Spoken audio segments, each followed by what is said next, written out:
çox faydalı olar ki, valideynlər, vətəndaşlar həm ərazi, həm də bu əraziyə müvafiq olaraq fəaliyyət göstərən müəssisə ilə indidən tanış olsunlar. Yəni bu belə deyək də bu çətinliyə, bu çaşqınlıq yaranmasın. Biz bunu bir daha vətəndaşlarımızdan xahiş edirik.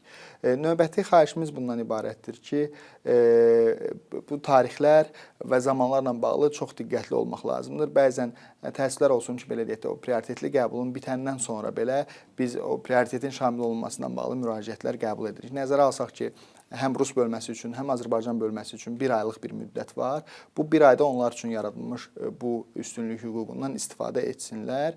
12 sentyabra qədər biz bu prosesi həyata keçirəcəyik.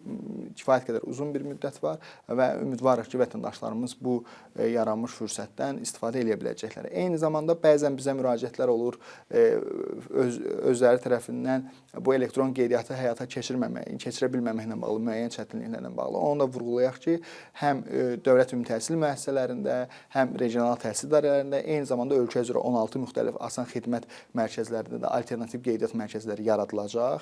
Əgər hansısa bir çətinlikləri olarsa da biz bu mərkəzlər vasitəsilə də, alternativ qeydiyyat mərkəzləri vasitəsilə də vətəndaşlara xidməti göstərəcəyik.